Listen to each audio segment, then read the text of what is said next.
Well, hey, North Canton Chapel, good to see you. It's good to be back.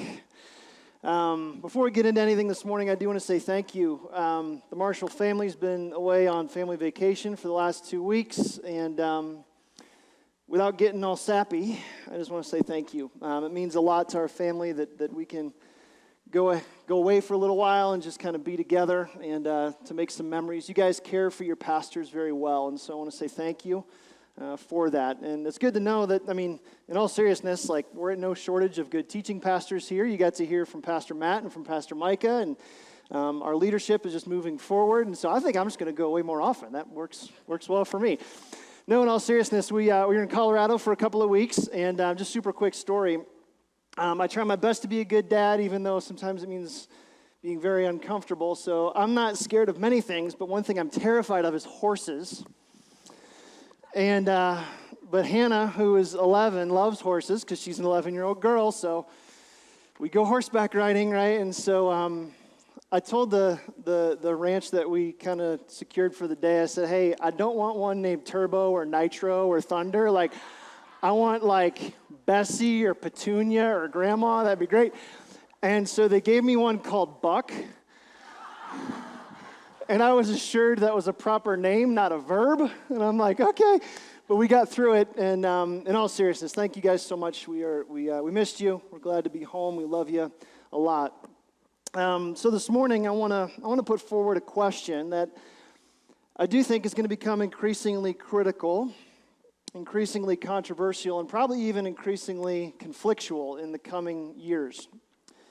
And it's a question that I think at first blush seems really simple. It seems very basic, a little kindergarten-y, but I think it is actually deceptively complex. And it's a question that we must have an answer for, or I believe we run the risk of being unfaithful as a church. How's that for tightening the screws after 2 weeks off? Here's the question. Who is Jesus? Seems like a basic question. But here's why this question is so important. This last week, I was kind of cruising through my social media news feeds, as I know a lot of you do, and I came across this post. If we could show this post on the screen, I want you guys to take a look at it. And this is something that really kind of got my attention. Lynn says, "I'm really struggling with my faith. I'm so turned off by what I've seen in the church. I know I need to keep my eyes on Jesus. I'm not sure where I fit in the larger community of believers. I know God's holding on to me, though. I look forward to what I'll learn from all this." This is just out there on Twitter. And Emmy Ann responds, "I'm with you. No clue where to go for Christian community anymore." Let's leave that up there for a second. Does that bother you? Okay, it bothers me. And, I don't think it's too far. I'm not just bothered by it. I feel partly responsible for that in some way. And what bothers me most is there's 76 likes on Lynn's post, 22 likes on Emmy's post. And there's a lot more of that out there than I think that we would even care to acknowledge some days. It's kind of heartbreaking to me. Not because they're missing Christianity, but because they're missing Christ. And in the confusing swirl of issues and ideologies, the chaos of opinions and suspicions, the most precious gift to the world, Jesus, somehow gets lost in the shuffle. But here's the rub. Providing clarity for people like Lynn and Emmy and maybe some of you, providing clarity for that, it isn't the job of universities and seminaries. It's not the job of academicians and theologians. It's not just the job of pastors and missionaries. It's the job of the church. You and me, us, together, to provide a clear picture of Jesus for walking, waiting. Well, this is week 6 of our 10-week summer teaching series through 1 John. We're more than halfway there. And if you're just joining us or you need to blow the dust off of your Bible a little bit, here's where we are. John is probably the youngest of Jesus' disciples. He's the only one to die a natural death, not a martyr's death.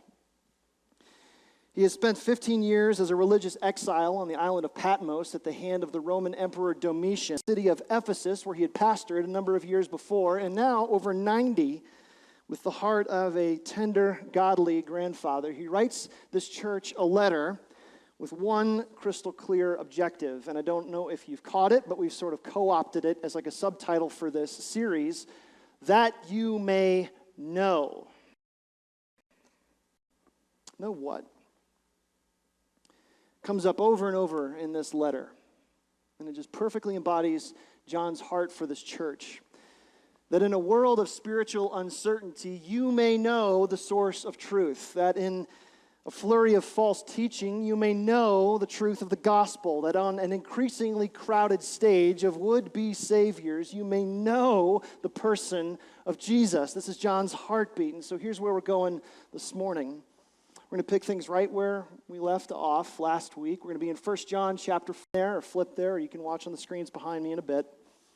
And over the course of 6 short verses, you're going to feel this aging, burdened, bothered, but hopeful disciple put forward one all-important idea, and here it is. An out-of-focus world deserves a clear picture of Jesus. An out-of-focus world deserves a clear picture of Jesus. So here we go, 1 John 4. Let's just take a look right in verse 1. Go ahead and put it up on the screen. First word, what's he say? Beloved. We're going to get to the rest of this in just a second, but we got to stop the speed bump right here at the very beginning. Beloved. I want you to see how John addresses this church. He's used words like little children to call them, and he will in a minute say that. But right now he says, beloved. This is John starting out and saying, look, we've got some tough stuff to talk about. We've got some hard truths that we're going to have to look at. But before we get to those things, I need you to know that I love you. You hear his heart? It's like a dad. You can hear him like put the kids on the couch and just be like, look, hey, eye contact. Before we do anything else, I want you to know that I am for you. I'm with you. I love you. We're going to talk about some stuff that's going to be a little tough, but I love you. Don't forget that. So, what's he have to say? Let's continue. Beloved, do not believe every spirit, but test the spirits to see whether they are from God. For many false prophets have gone out into the world. By this you know the Spirit of God. Every spirit that confesses that Jesus Christ has come in the flesh is from God. And every spirit that does not confess Jesus is not from God. This is the spirit of the Antichrist, which you heard was coming and is now in the world already. Little children, there he tightens the lens a little bit.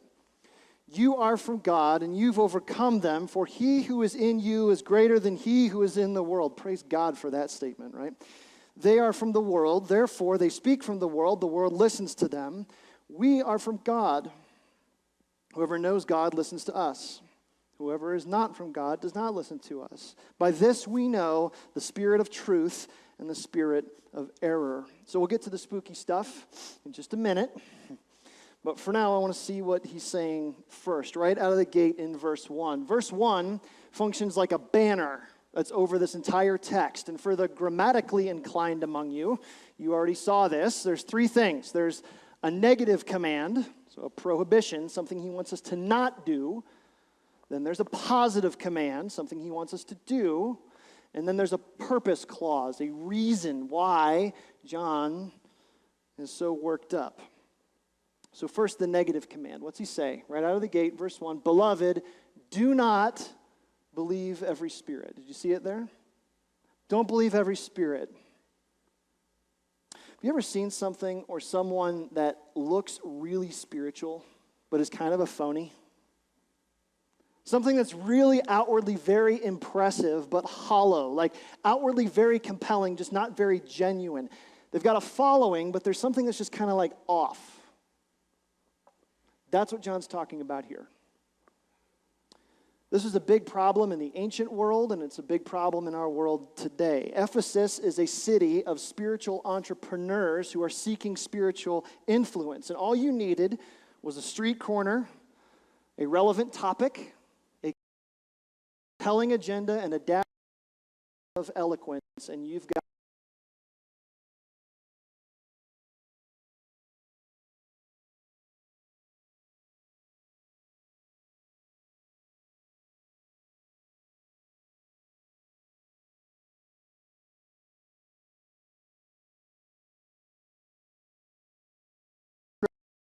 This last year has shown us how many of us arrive at the conclusions we do based on our emotions, based on what we want to be true, or based on what seems to be the path of least resistance. This is deep inside of us as humans, right? We have a hunch that something might be right, and then we look for something that affirms that belief, and then so it deepens it like a rut, and then now our pride won't let us escape from that rut, and our thinking becomes this.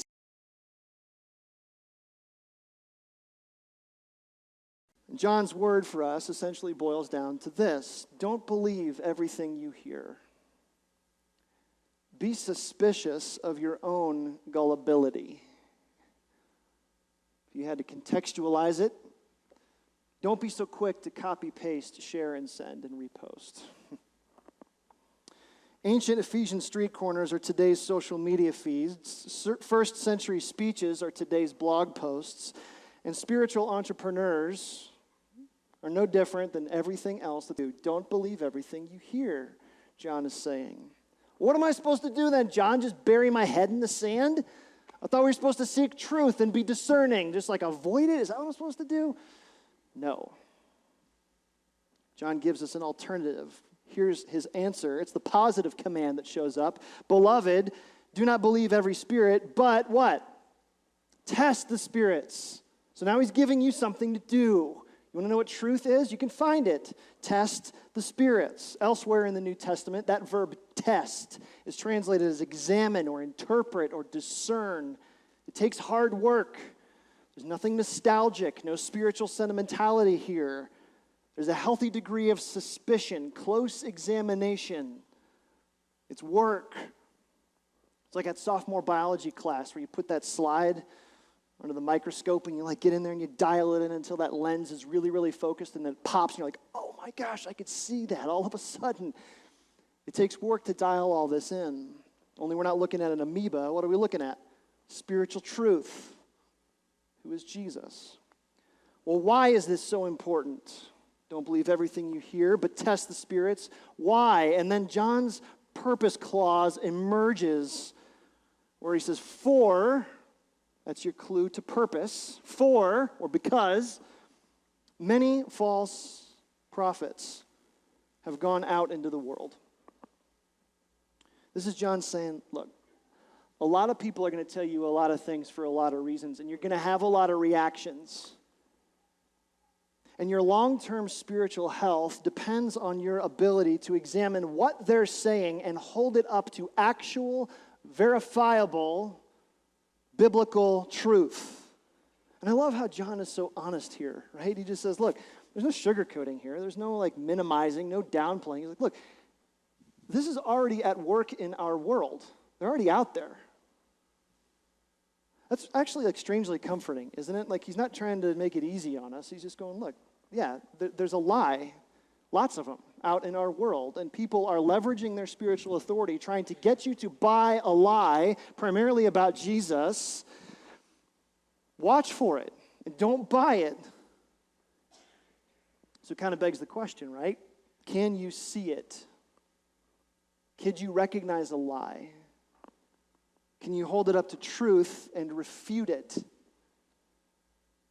Well, here's what I imagine John's readers feel, and here's what I feel when I read that, because there's something that comes up in me where I go, well, how do I know? John, where is the standard? What's the litmus test for truth, John? How do I know in this world? Our world is like one of those carnival cash machines. You ever see those things? You step into it, and there's hundreds of dollars in there, and then they turn the blower on, and everyone's just kind of going like this, trying to grab onto something, and you walk out with $1. That's what our world feels like, doesn't it? And so John goes, ugh. So he wants to clarify some things because he's a good pastor. He provides the church with a simple, profound, beautiful litmus test. How do you know spiritual truth? Verse 2, he says, by this you know the Spirit of God. Every spirit that confesses that Jesus Christ has come in the flesh is from God. Every spirit that doesn't is not from God. And right there, with the microscope dialed in, the focus perfectly set, his eye looking through it as intensely as he can, John says, come here, This is what I want you to see. An out-of-focus world needs a clear picture of Jesus. You guys know me. I'm a sucker for a good story. Whether it's a book, a movie, a song, whatever. Like good characters, good plot line, I'm in, right? And so one of the favorite things that we like to do to relax, just Mandy and I, is just to watch a good movie together. You're probably the same way. You guys remember when like Netflix first came on, by the way? You're like, I don't have to go to Blockbuster. Do you know, wait, raise your hand if you have no idea what Blockbuster is. Okay, there's maybe like a few of you, okay? Like Netflix, and you're like, what sorcery is this? I can just do this from my home? I don't have to go anywhere? Well, one of our favorite movies is this movie came out a little while ago. It's called Catch Me If You Can, and it stars Leonardo DiCaprio as this con man, Frank Abagnale, and Tom Hanks as an FBI agent called Carl Hanratty. And if you know the story, Leonardo DiCaprio uses his wit and his cunning and his charm to basically put on an elaborate display where he convinces people that he is a doctor and he gets hired on at a hospital. He's a lawyer who actually oversees a case. He's a pilot who actually gets in a plane, flies, and this host of other identities that are completely fake. But he's a brilliant con man, and Carl Hanratty, Tom Hanks, is like one step behind him the whole way, right? So I don't want to blow the ending for you, but there is this scene kind of toward the end where Carl and Frank have become this kind of good friends. They have this odd relationship together over the years, you know, and he does catch him, so sorry to blow it, but anyway. So there's this great scene near the end where they're talking to each other through the phone at a federal penitentiary, and there's prison glass between them, and they're catching up on life, and they're doing small talk just like you would with any friend. And so Frank says, how's work going? And Carl says, well, you know, we've got this really great counterfeiter.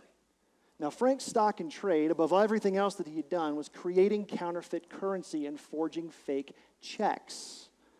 So over the life of his journey as a con man, allegedly $2.5 million of fake checks, allegedly. And so Frank asked Carl, he says, well, is this guy any good? And Carl goes, well, you know, here, I got a check. So he holds the check up to the glass. And almost unable to help himself, Frank starts diagnosing the discrepancies in the fake check, from the wrong font type to the watermarking, the off-cut margins. And so Carl's going, real checks look different, and Frank knows that they do. Frank can spot the lie so quickly because he knows the truth so well. Sort of begs the question, if somebody held up a counterfeit Jesus to you, would you recognize him? Almost by instinct. If somebody held up spiritual falsehood to you, would you be able to go, nah, that's not right, this is not right, and here's why? Do you know Jesus so intimately, so deeply, that you could identify a counterfeit by instinct? An out-of-focus world deserves a clear picture of Jesus. So here's where we're going to go. For the theologically inclined among you, there's a branch of theology called Christology. And as you could probably determine, it's a study of Christ, a word about Christ. And there's books and books and books and books and books written about Christology. Mountains of material. What John is doing here in this text, what I want you to really see and understand, he is doing Christology 101. Like, this is the basics. Like, you get this right, there's a lot that you can refute.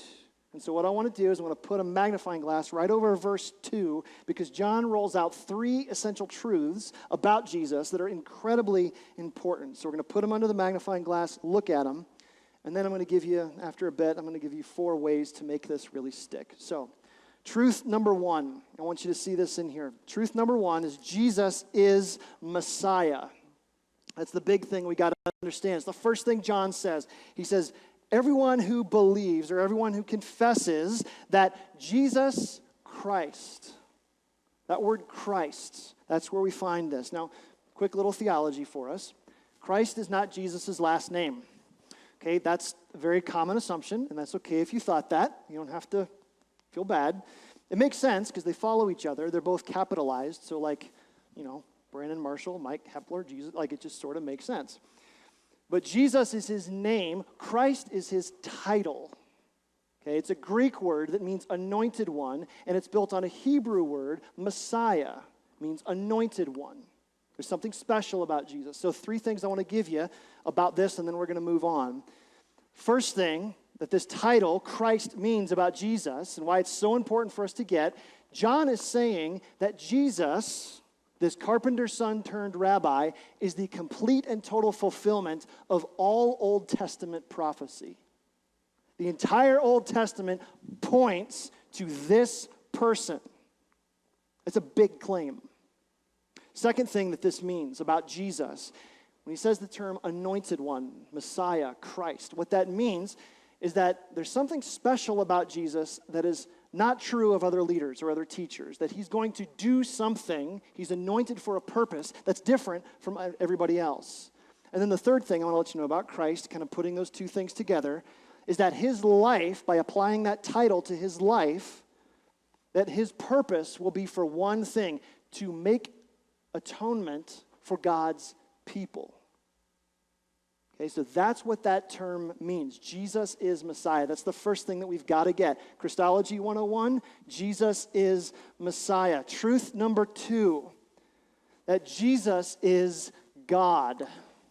That Jesus is God. When John says, he says, every spirit that confesses Jesus Christ has come. Let's not speed right past that. Has come, like from where? Was he like hanging out somewhere?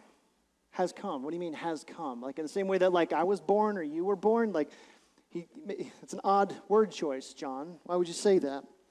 So I want you to imagine something with me.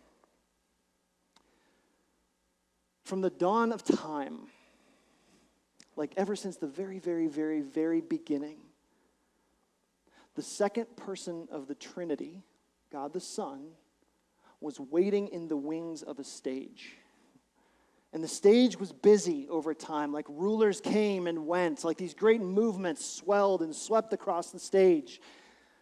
And then at the right time, the New Testament would use the phrase, the fullness of time, God the Father nudges God the Son out on stage, but he doesn't put him in the spotlight, does he? He puts him in an out-of-the-way corner of the world called Bethlehem. That's what he means here when he says Jesus the Messiah has come. He's eternally coexistent. He's been there forever, eternity past. But he has come. The eternal God stepped in. That is mind-boggling. Practically, here's why this is important. One of the first doctrines to fall into heresy is the subtle suggestion that Jesus isn't God. Okay? You need to watch for this. He's a good teacher. He's a good philosopher. Showed us how to love our neighbor, care for the meek and mild. All that's great, but he wasn't eternally God. This is Mormonism, Jehovah's Witnesses. This is secularism and a parade of other bad Christologies that lead to bad theology. And John's saying, don't buy it. He has come. He is fully God. Don't doubt it. That's truth number 2. He's Messiah, he's God, and then truth number 3, he is fully human. He's fully human. Now that's the phrase, every spirit confesses that Jesus Christ has come in the flesh. Now in John's day, there was this big rash of bad teaching that taught that Jesus was more like a spirit or like an illusion or like a ghost. And John's going, no. Do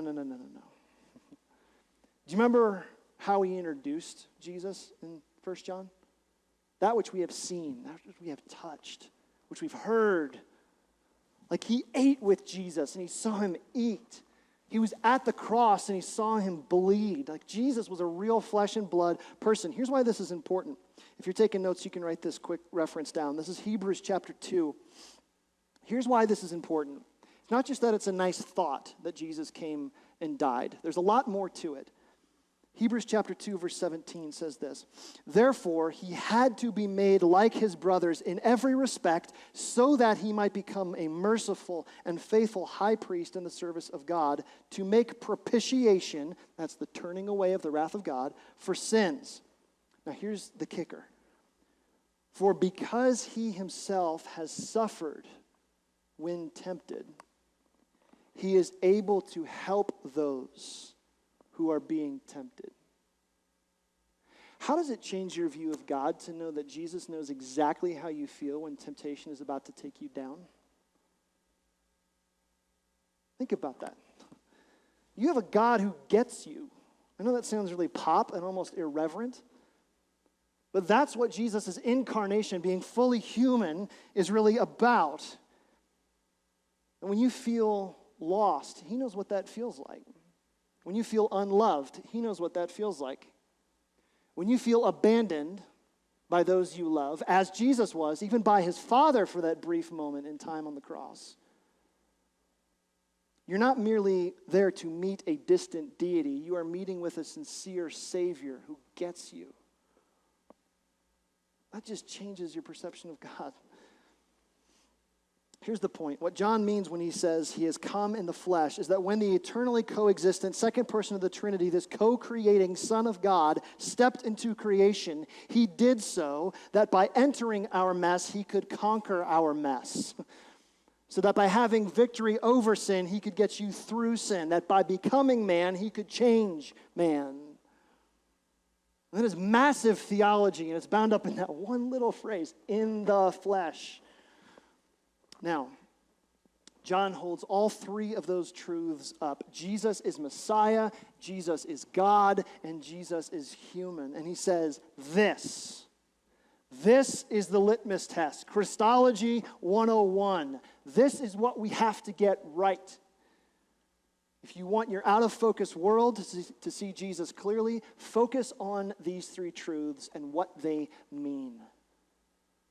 What does it mean to you that you had to have your sins forgiven by a perfect Messiah? Is that important to you? Yeah. Is it important to you that salvation is from the Lord and so God provided God for us? Is it important to you that you have a king who sympathizes and empathizes with temptation and the weight of humanity and yet did not give in? That's really important. So, practically, what do we do with this? Are we all supposed to become deep-thinking, beard-scratching theologians? Maybe. Probably not, though. So what I want to do in the next 10 minutes or so is I want to give you 4 ways to see Jesus clearly. Okay, we're going to take these 3 truths, 4 ways to see Jesus clearly. And these are like just simple ways that you can build familiarity with Jesus. They're things that were practiced by the early church, and you could transplant them into any culture. They're not just here. They're not just pop. This isn't something that's brand new. This is old stuff. First, read the Gospels. Read the Gospels. Alistair Begg, who is one of my favorite preachers, I'll be honest, I just kind of wish I had the Scottish brogue, okay? If you know Alistair Begg, he's a Scotsman, and I just wish I sounded that way. He could read the phone book, and I'd be like, yeah, I'm nourished by that. So he puts it this way. Get this. This is just brilliant. He says, we find Christ in all of the Scriptures. In the Old Testament, he is predicted. In the Gospels, he is revealed. In the epistles, he is explained. And in Revelation, he is expected. It's like the best Cliff Notes ever. I'll say it again in case you want to write it down and then give him the credit.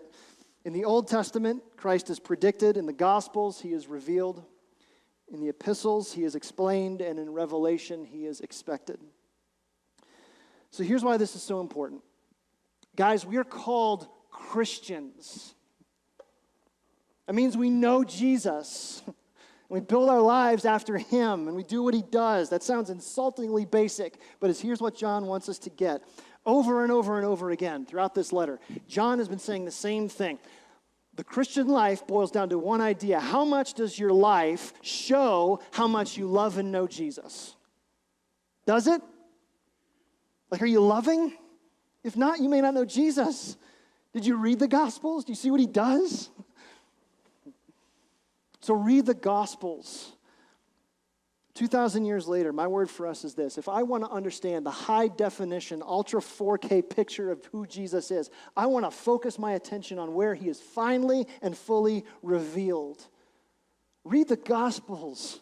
There you get an up-close and personal front row seat to who he is, what he cares about, how he treats people, what he teaches about, what bothers him, what my response should be to him.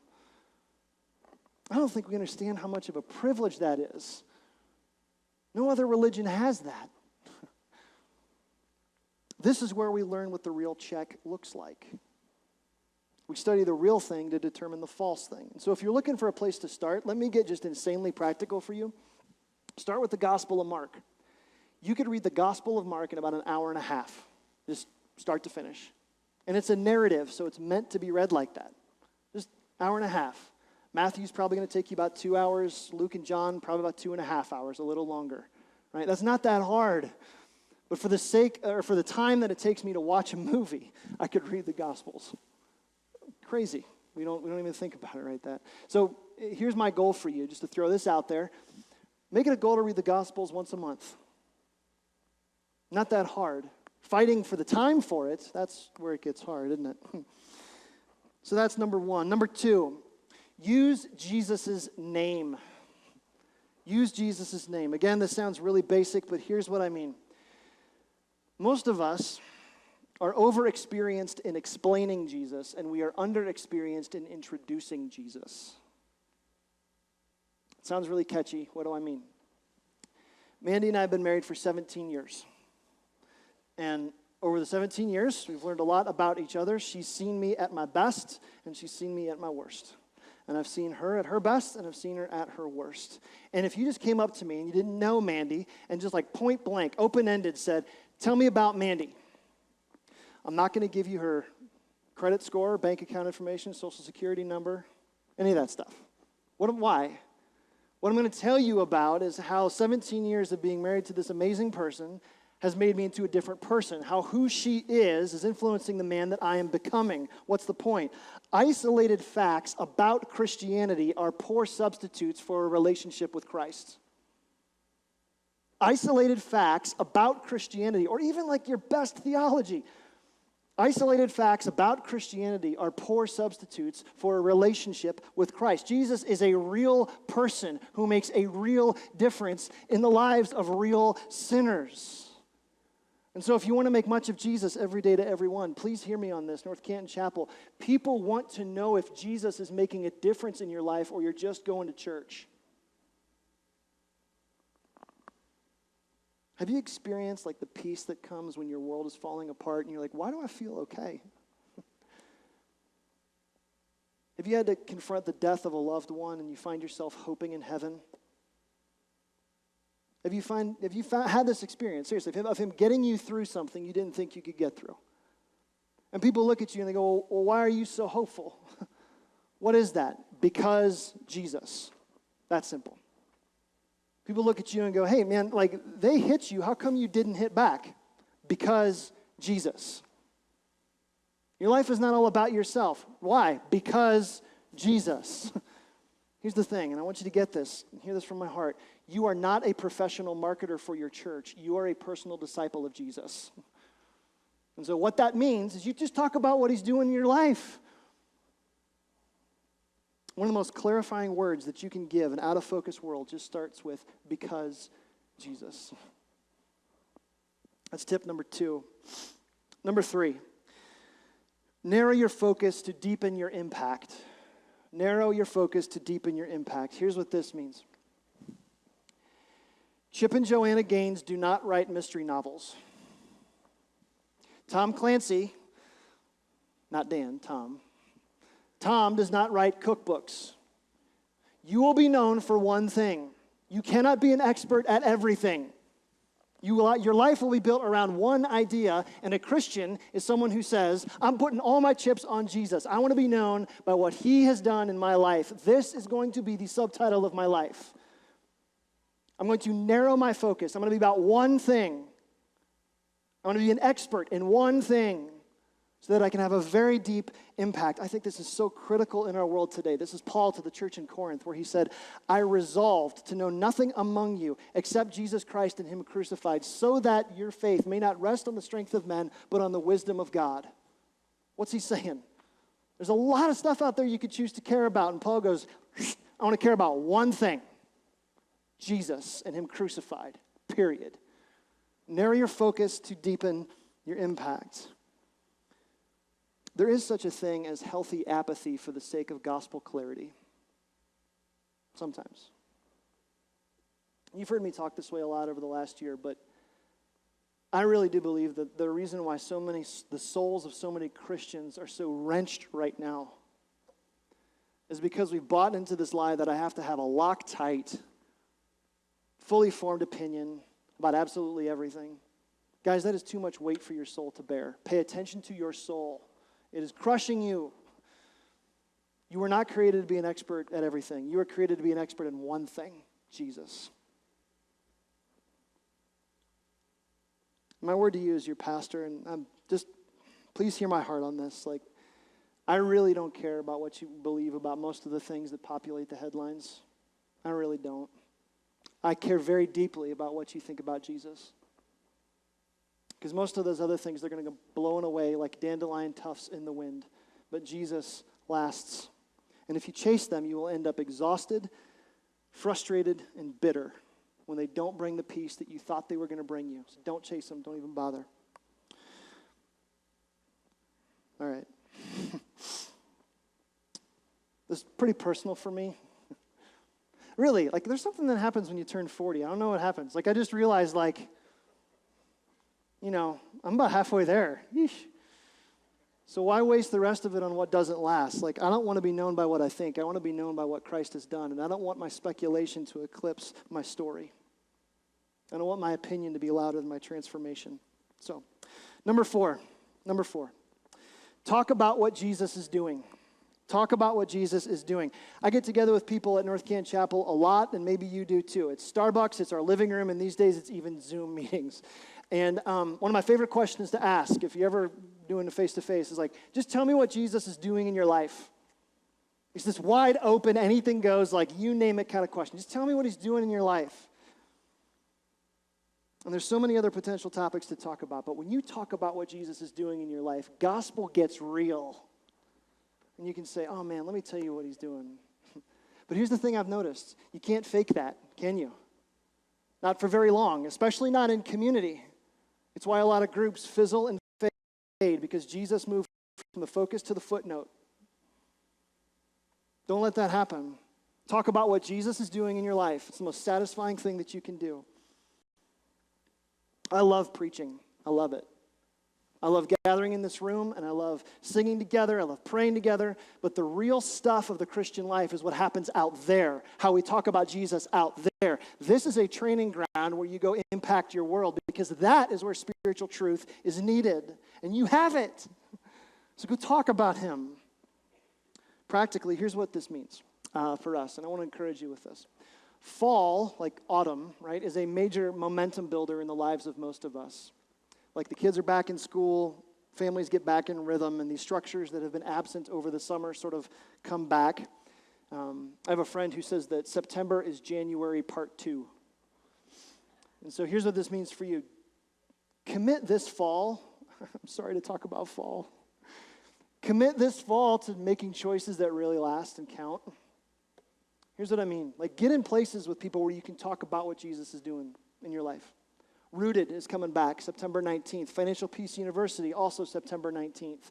We got new community groups that are launching all over North Canton. Be there. These aren't opportunities to be busy and involved in church, because busyness is not a spiritual fruit. These are places where you can get in context with other believers and just talk about what Jesus is doing in your life. So if any of that's interesting to you, just keep your eyes peeled for what we're doing. I'll tell you, Lori Simonides, who's our group life director, she's hosting a group life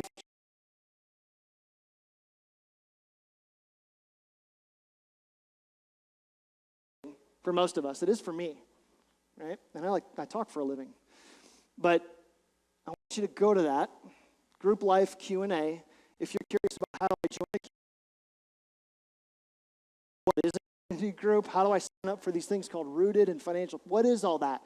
If that's at all interesting to you and you want to take the next step here at North Canton Chapel, please be attuned to that. Not so you can be busy, but so that you can give an out-of-focus world a clear picture of Jesus.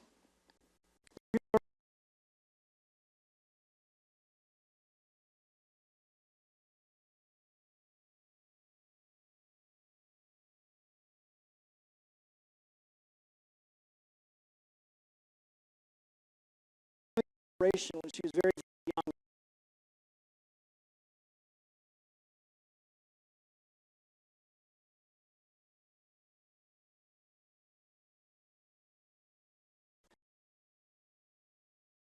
Ways to write a bunch of hymns, a lot of songs that I know you'll recognize. The one we're going to sing is called Blessed Assurance. And here's what I want you to pay attention to when we sing this song. Pay attention to how often the verb sight, or the image of sight, is used as in the words of this song. It's really important. Somebody asked Fanny Crosby once, said, aren't you mad that your sight was taken away from you and you've lived your whole life blind? And she says, no. She says, because the first face that I will see when I get to heaven will be. So as we sing this song together, I do want you to stand. I know a lot of you know it. Just pay attention to that, because I do deeply believe that our out-of-focus world deserves a very clear picture of Jesus. And so let's stand if we can and sing together.